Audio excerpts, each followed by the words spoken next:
The freedom is to meet directly the rawness of what is actually here. So as a very simple example, I can say that when there is a sadness being felt, the mind is saying a certain story that somebody did something, somebody upset you, and the focus is captured in the mind, in the story, while actually what is here is sadness. And then what is sadness? Sadness is a name, and more directly, it is a certain feeling in the body that is simply uncomfortable, and there's a tendency to avoid it. So a direct meeting would be to meet directly that uncomfortability, that certain energetic vibrations, certain vibrancy, which is uncomfortable. And if you look at your energy field, into your sensing ability, you are sensing certain things right now. And for a moment, if you do not label or name or define anything that you sense right now, there is a certain wonder in it.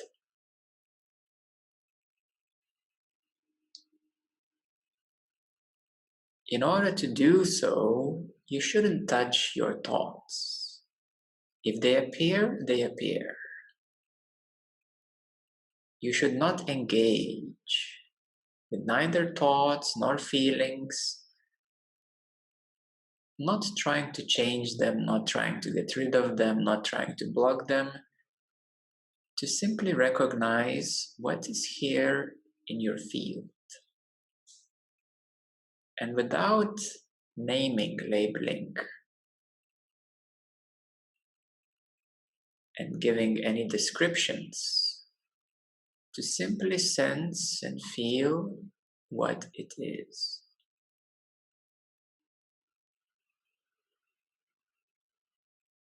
And it's a very, very healthy way of being, because the mind is put at rest and your body is given a chance to actually meet what is here.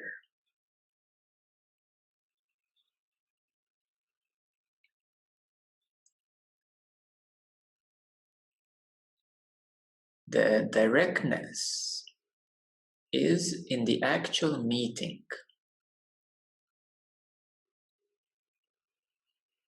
Directness means skipping the story, skipping descriptions, and skipping all activity, such as avoiding, resisting, blocking, trying to change, or trying to keep, trying to hold.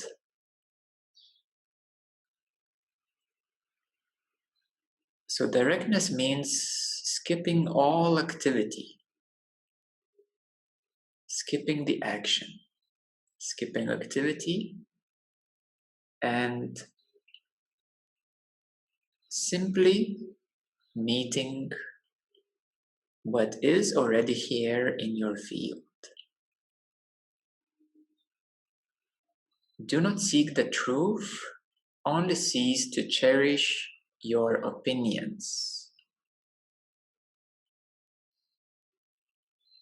Only cease to cherish your stories. what you believe in, your opinions, your ideas of how things supposed to be,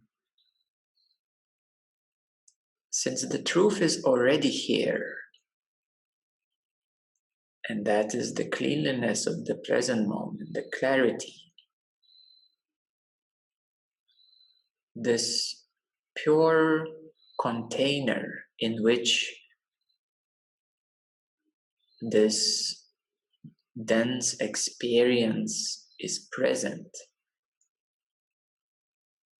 And to notice this pure container, which is consciousness itself, limitless in itself, you have to resonate, disinterest from the denser forms, substances, objects, so that you can truly see and abide in this pure being. So Zen is always very direct. It is the immediate now, where the mind simply doesn't reach. The mind needs to stop, and this present moment now becomes obviously apparent.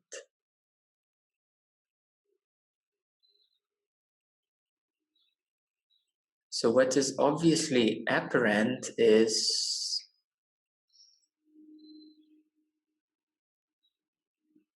your awareness, is obvious fact that you are,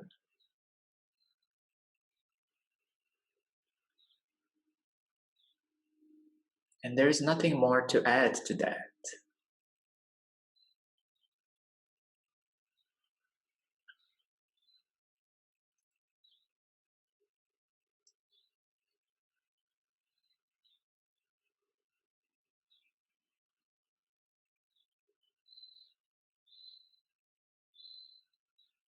There is nothing more needed to be added.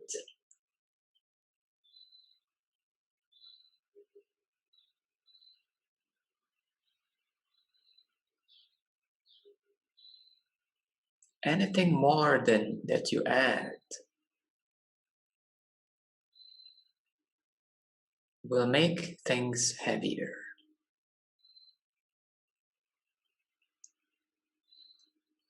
Will color in certain colors this experience. Will add a name and a form. So all of that is really optional. And the mind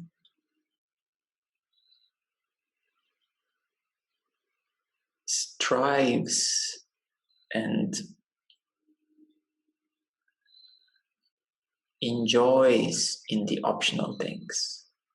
The mind enjoys being in the optional things. The mind exists in the optional things. The mind is optional. So the mind is optional.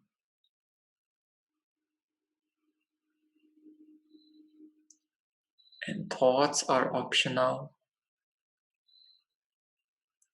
Stories are obviously optional.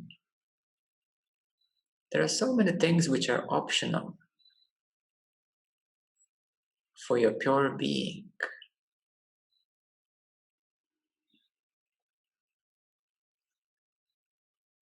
Oh, this is interesting, says the interest.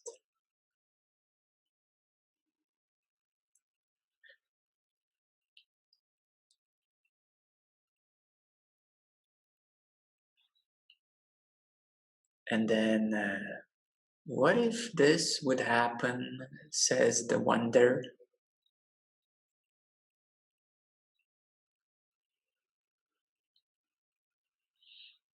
And then I'm not sure if this is like this, says the doubt.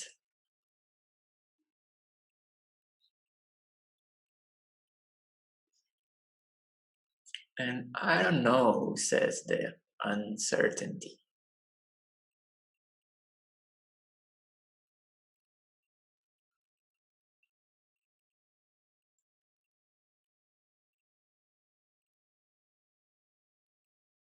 So meeting directly, as you can see, it becomes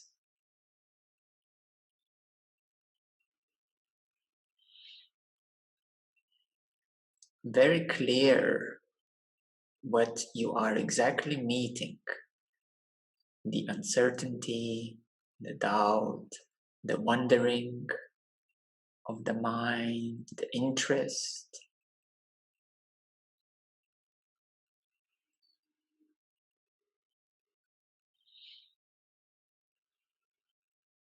And these are some primary functions of the mind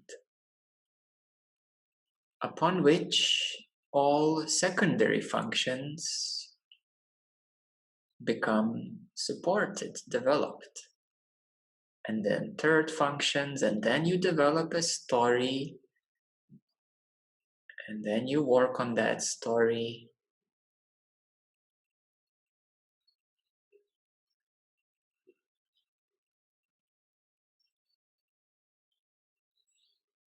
So now we are reversing the functions of the mind and meeting things directly as they are. So I get very many people who are wondering, and I tell them that that's wondering. And some people don't understand that wondering is wondering. That's what it is. I cannot answer all the questions that wondering has.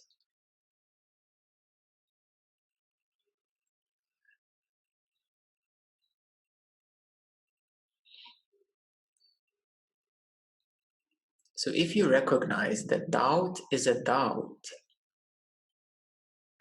and that's what it is, it's the purpose of the doubt to be a doubt.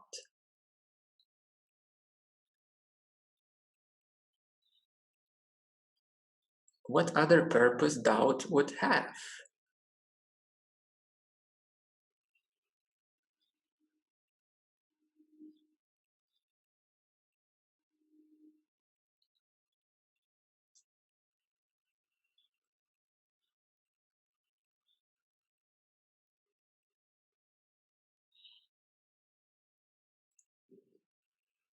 So many of you, I can see you're smiling and giggling. And that is a natural response because you're recognizing the truth and the funny side of it.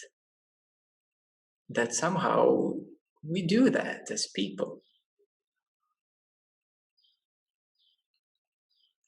And that's the paradox. That's, you know, in liberation or in this freedom, you notice things as they are, and it's quite funny. It's quite ridiculous in some ways. It's funny for sure, but then it's a bit sad to see how people really believe in in in in what happens to them, or how people have little control over what happens to them. So when the doubt arises, what people do, they dive into it. When the worry arises, what people do, they totally dive into it. They give all their power and their life energy to these energies, entities. They fuel their life force to all of these unwanted aspects.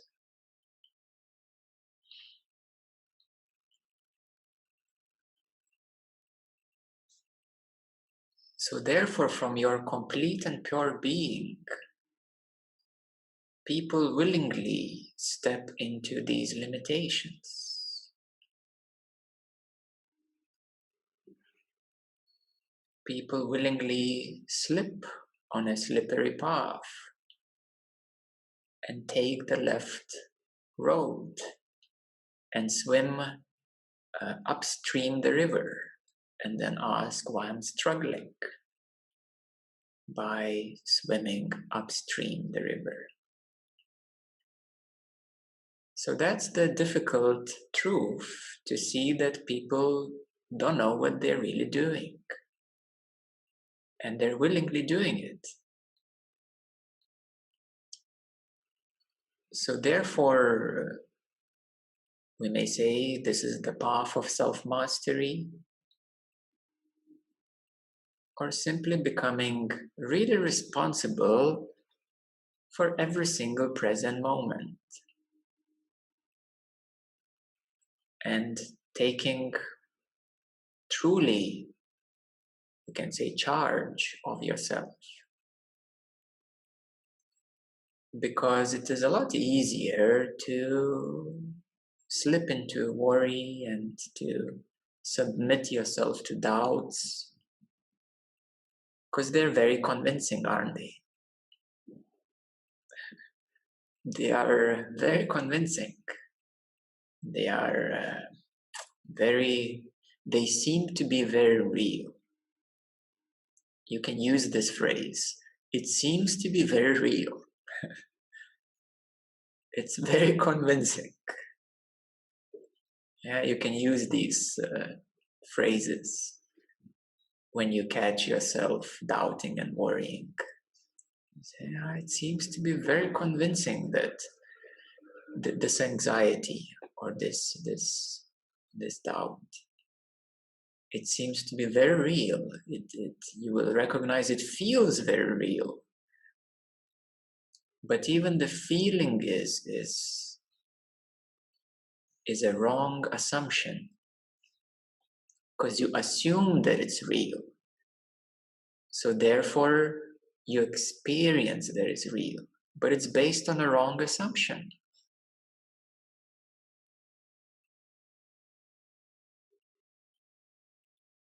Yeah, so most of the things that feel and seem to be real in terms of these feelings and things that happen in your mind are based on a wrong assumption. And somehow willingly you give your power to them. And somehow you assume them to be real. So therefore they cause trouble.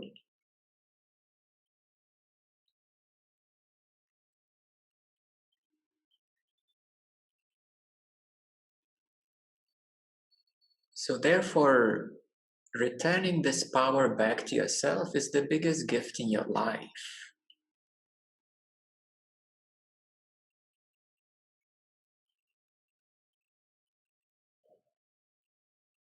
Because my goodness, if somebody would have educated you from birth,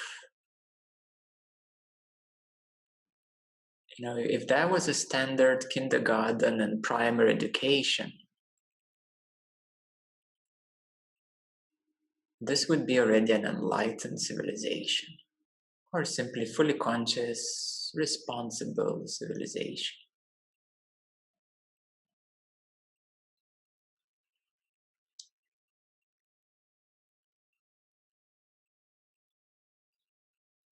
So this is what I call directness, meeting directly what is.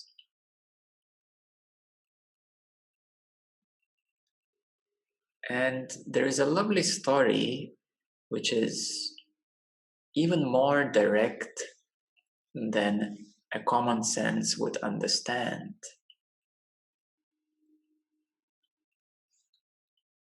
It's called The Other Side. So one day a young Buddhist on his journey home came to the banks of the wide river. Staring hopelessly at the great obstacle in front of him, He pondered for hours on just how to cross such a wide barrier. Just as he was about to give up his pursuit to continue his journey, he saw a great teacher on the other side of the river. And he yelled loudly to the teacher, "O wise one, can you tell me how to get to the other side of this river?" The teacher pauses for a moment, looks up, looks down the river, and yells back, "My son, you are on the other side." So this is what I call a Zen moment.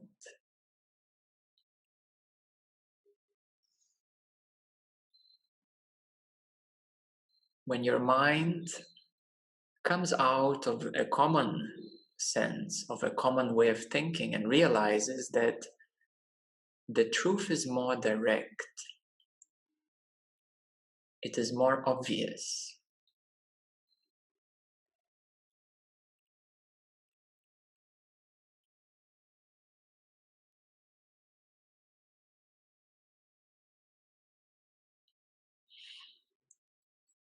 So the same way as we assume that we need to fix our worries and doubts, while they are, a worry is a worry and a doubt is a doubt, we should come out of that circle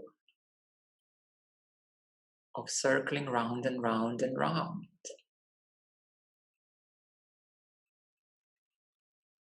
We should come out and step aside and to recognize what we are doing actually right now. Submitting to something which is unwanted or optional or not really needed. And you will catch yourself doing that every day, day by day, that you're doing something that you don't want to do to yourself, that you're thinking what you don't want to think, that you're feeling what is very optional, that you're telling yourself which is very optional. And therefore, the first step is to pause, to recognize that I'm doing something which is very optional, no matter how convincing it seems to be, or how real it seems to be.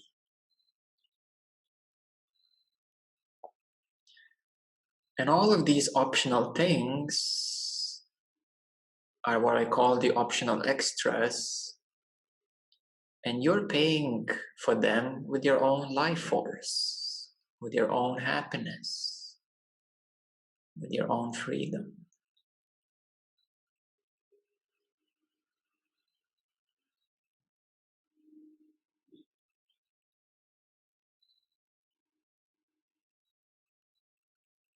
So therefore, you should immediately stop doing that.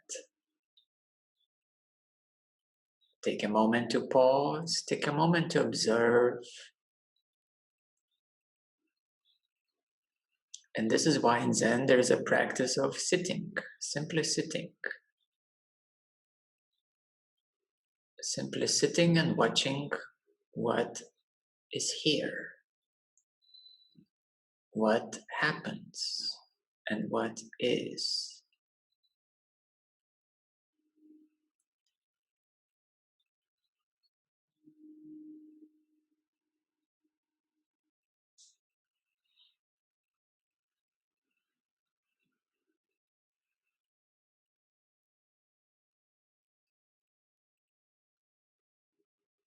So do you have the patience to wait until your mud settles and the water is clear?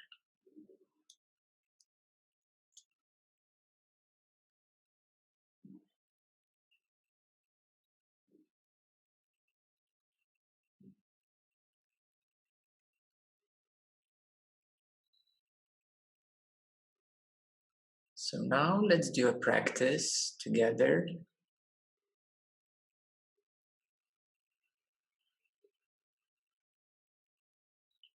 of simply sitting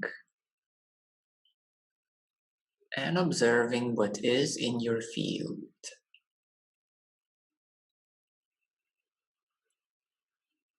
Not only your mind or your heart or your body or here and there, your whole field. What is in your field? And I mean, by the field, I mean as far as you can sense, as close as you can sense, in your sensory field. So take a few moments to slow down a bit.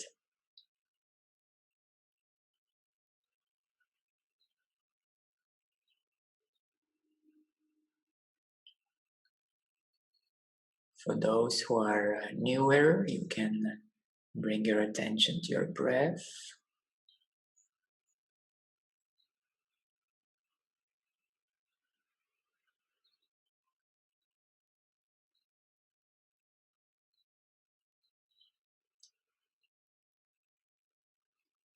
Your breath assists you to slow down, to become more centered,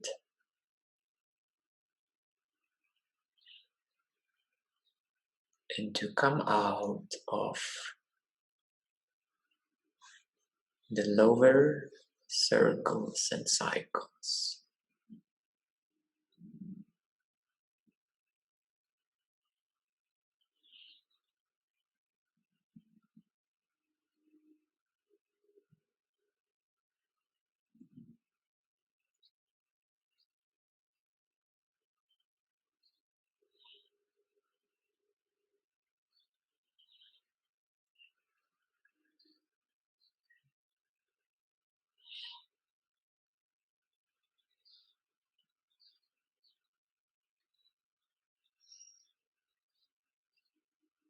And in this practice, we will dedicate time to simply sit.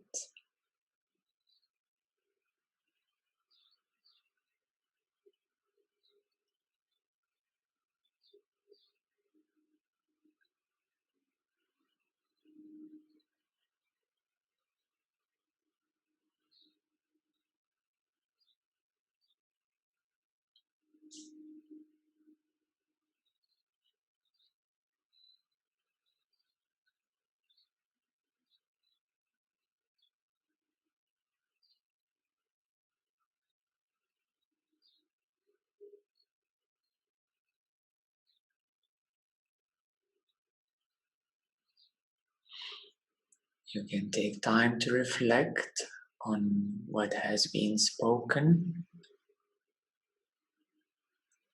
but not to wander any further.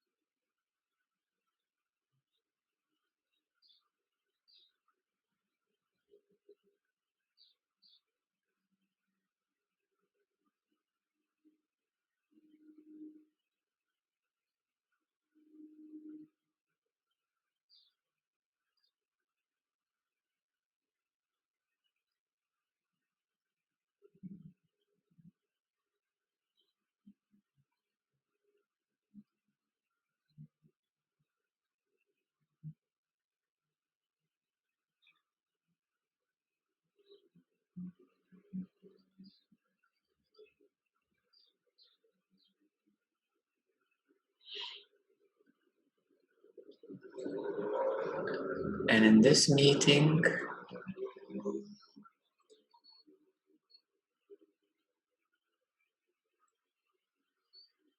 there will be a transmission of directness so that you can strengthen your directness, abiding in your deeper and more pure self.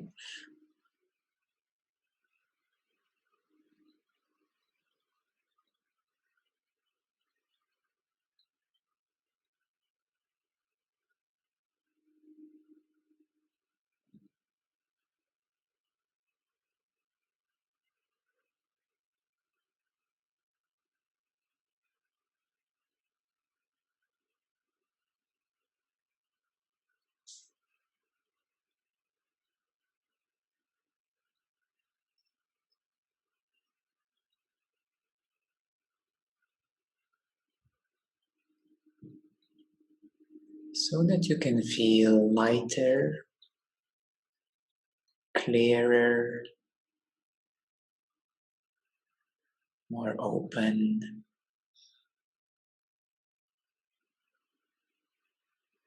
and more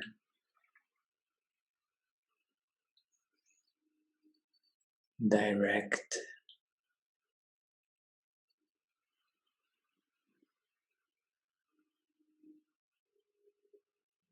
In the clarity, in the lightness and openness.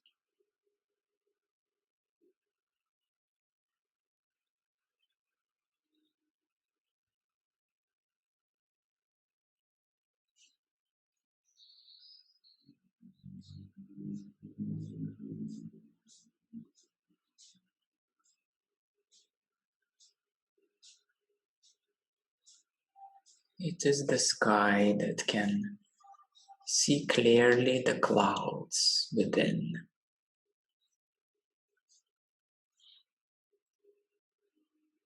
It is your awareness that can see clearly any happening.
If you're drifting away into any space, I recommend to come back and to simply sit neutrally.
It is good to learn to sit without drifting away, without wondering, without expectation,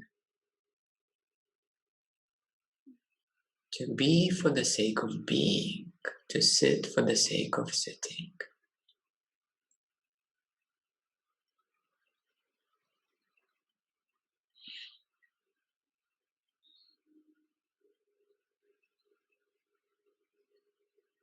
And to allow all the mud to settle so that your awareness becomes more clear, lighter, brighter.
For those who are more advanced, you can notice what is imprinted in your awareness or on top of awareness.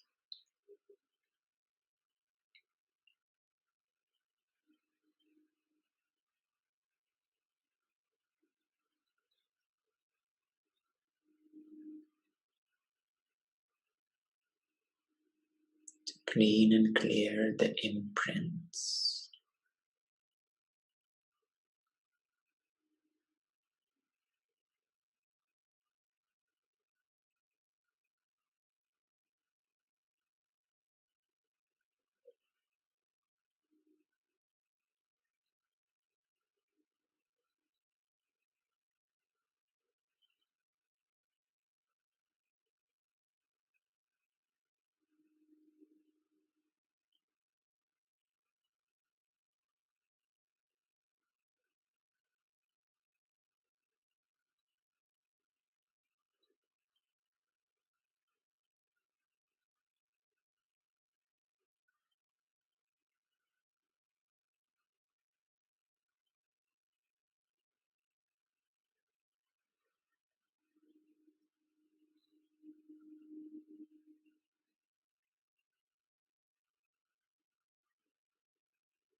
It is not important to know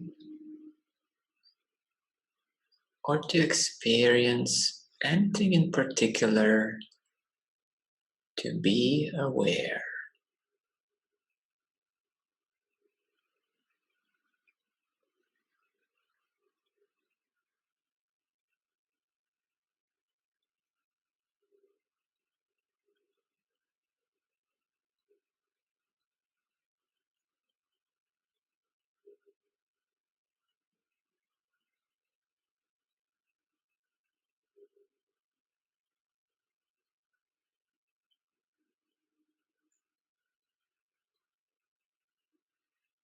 You can recognize the inherent clarity of awareness.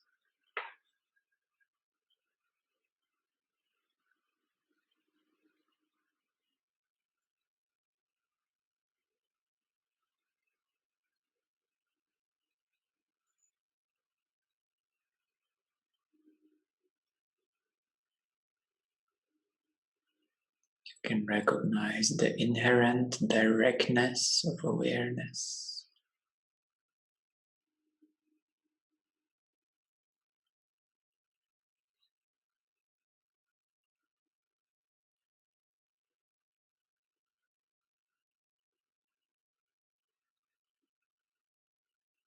The inherent presence of awareness.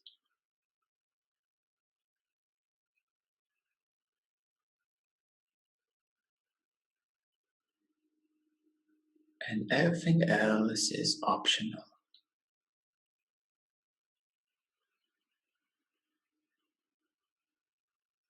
All other activities are optional.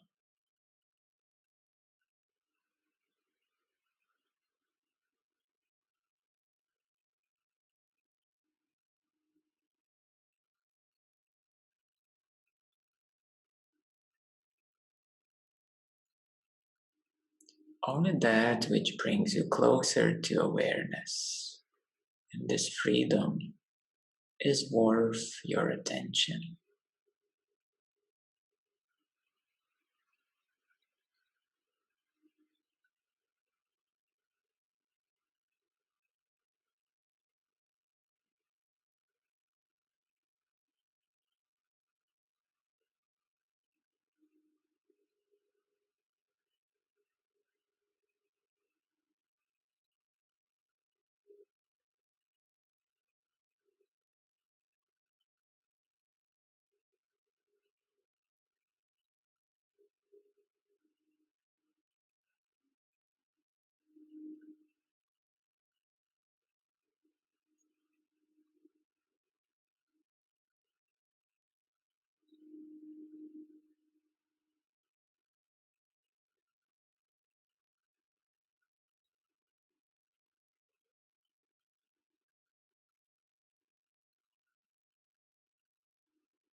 And slowly we can start coming back.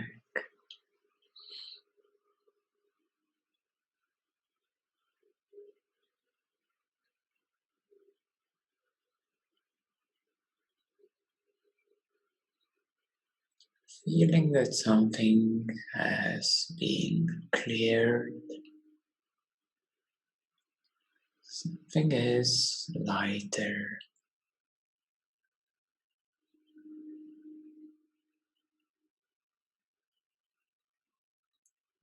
There is less things to hold on.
Looking for a moment into awareness,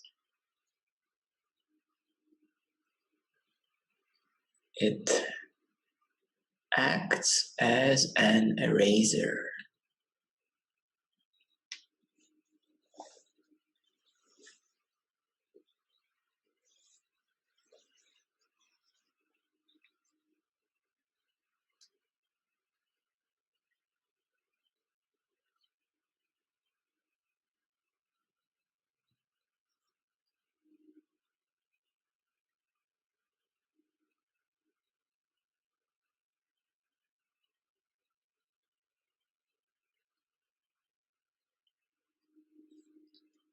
You should also remember that no matter what you do, you're always aware. Even if you are very engaged with your mind, there is still a little portion of awareness. If you are very engaged with your emotions and there's still a portion of awareness. If you're deeply meditative and sleeping or resting in a deep space, there is still a portion of awareness. So in fact, there is always awareness.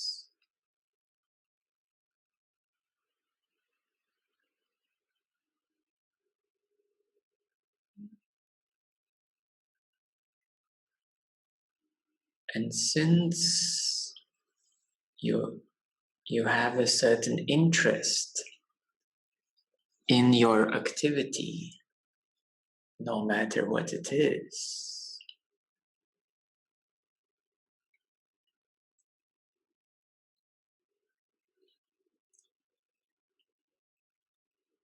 You are sacrificing a certain part of your awareness.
So you don't need to do anything to be.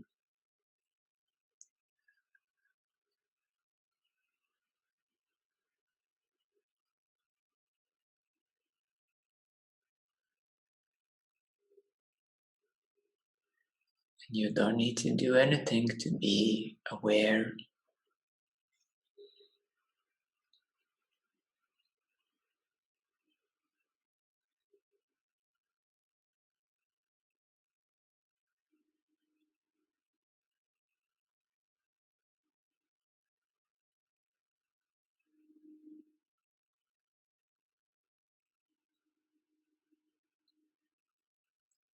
And somehow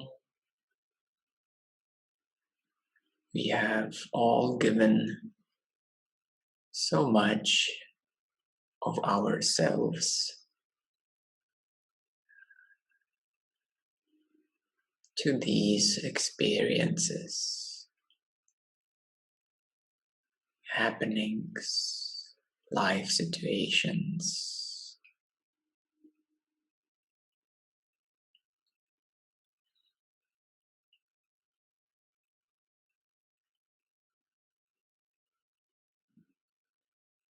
Isn't it the ultimate sacrifice that God has sacrificed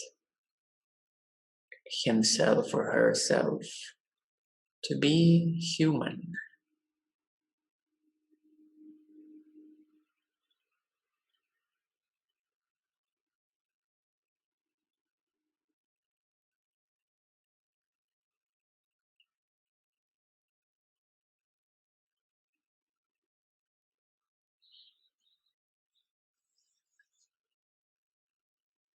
That your pure self has sacrificed itself to be human and experience involvement with all these complexities.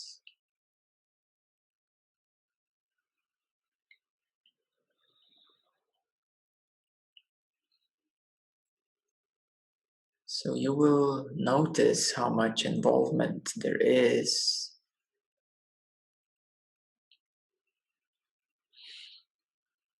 how much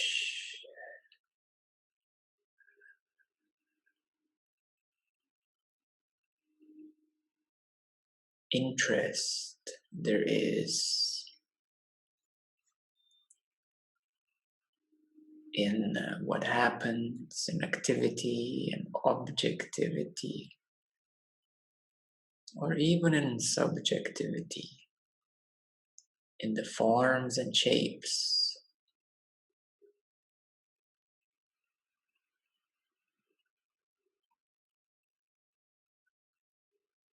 in the stories, and the biggest story, which is my life.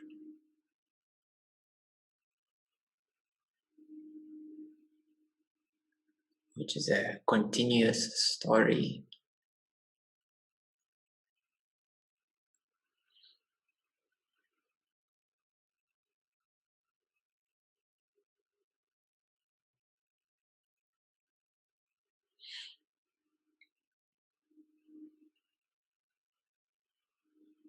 And all that is really going on is awareness witnessing this moment.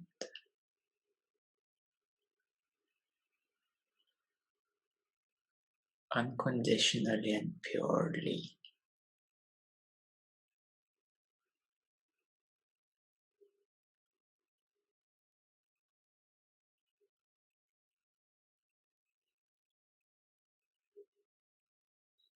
And many times sacrificing itself to dive and dwell in experience.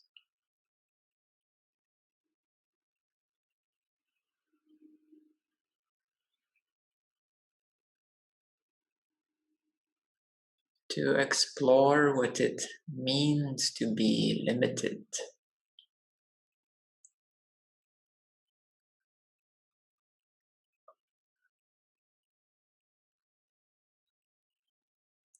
To pretend that it is separate from itself, or to forget, to hide from itself.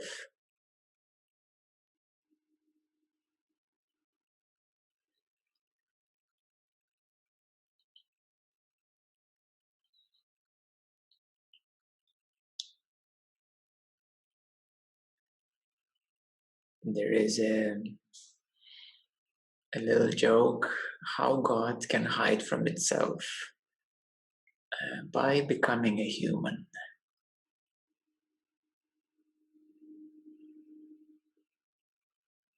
So it can pretend that it is hiding.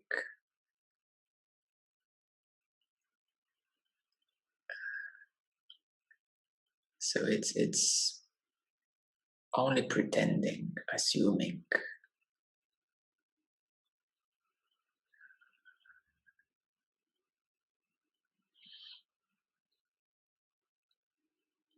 So it's the same way that your awareness is pretending to be something else, to be what you call me or you.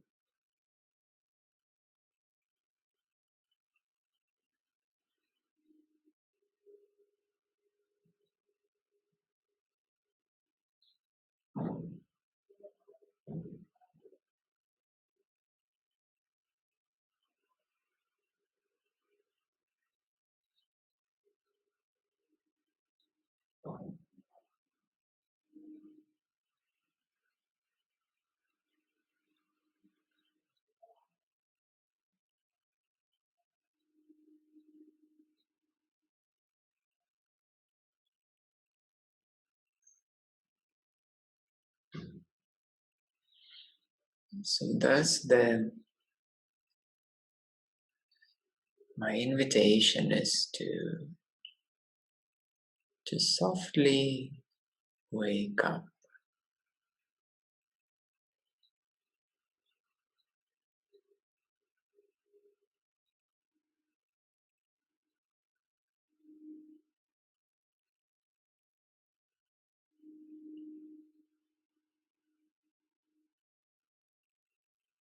Just like in the morning, the sun rays are gently and warmly waking you up.